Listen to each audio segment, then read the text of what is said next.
Dinala ng Department of Science and Technology sa Iloilo City ngayong taon ang selebrasyon ng National Science and Technology Week.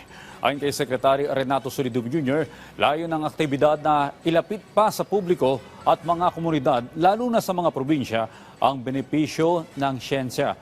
Pangunahing nakasentro ito sa pagprotekta sa blue economy o marine industry.